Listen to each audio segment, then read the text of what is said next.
comment peut-on réduire le CO2 dans l'atmosphère? Dans cette vidéo, on va essayer d'apporter quelques éléments de réponse. Vous allez voir qu'il y a des techniques possibles, mais qu'elles sont difficilement réalisables. Commençons par comprendre le cycle du carbone sur Terre. Donc là, vous avez un graphique qui représente en fait la présence de carbone dans les différentes enveloppes de la Terre. L'atmosphère, la biomasse, c'est-à-dire l'ensemble des plantes, des végétaux, des animaux, et les sols, les océans et les lithosphères, c'est-à-dire les premières couches géologiques, les quelques premiers kilomètres, jusqu'aux quelques premières centaines de kilomètres en dessous de nos pieds. Et naturellement, le carbone est présent dans chacune de ces enveloppes. Par exemple, dans l'atmosphère, il y a 750 gigatonnes de carbone. Donc 1 gigatonne, ça représente 1 milliard de tonnes. 36 000 gigatonnes de carbone dans les océans, 2050 gigatonnes de carbone dans la biomasse et dans les sols, et dans la lithosphère, donc sous nos pieds, 90 millions de tonnes. Et chacune de ces enveloppes font des échanges de carbone entre eux. Par exemple, les végétaux, par un phénomène de respiration et de photosynthèse, vont échanger près de 110 gigatonnes. Ça va, atmosphère? Et toi, atmosphère? Ça va. Cadeau. C'est cadeau. Oh. Merci. Alors, via un phénomène de dégazage et de dissolution également, l'océan et l'atmosphère échangent du carbone. Mais on voit ici que l'homme, de par ses activités depuis le début de l'ère industrielle, a totalement bouleversé cet équilibre.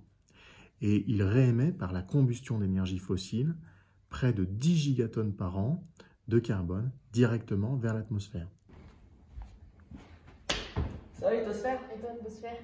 Écoute, ça va. Tiens, c'est cadeau. Alors une partie de ce carbone va être absorbée par les océans, près de 2 gigatonnes, mais on voit ici une balance positive de plus de 8 gigatonnes par an due aux activités humaines dans l'atmosphère.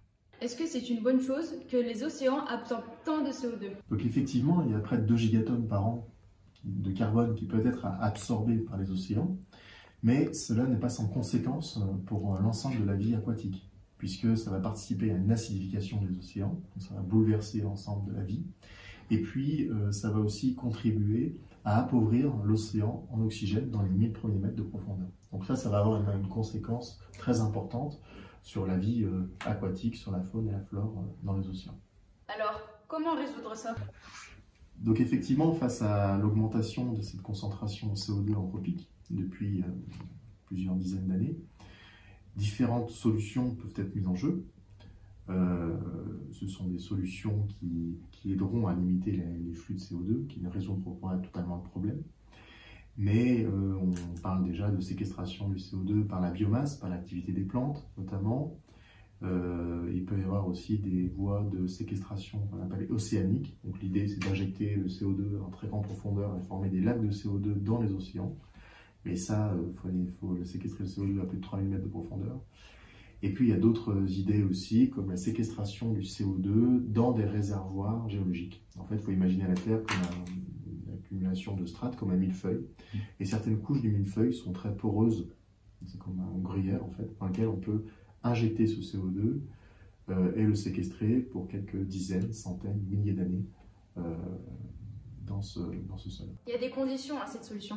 Le risque avec le CO2, comme c'est un gaz qui est peu dense, c'est qu'il remonte en fait ensuite le long de ces réservoirs par réaction avec les strates qui le superposent, via aussi les puits de forage, ou également via la présence de failles, voilà, qui peuvent servir de conduit pour la remontée du CO2.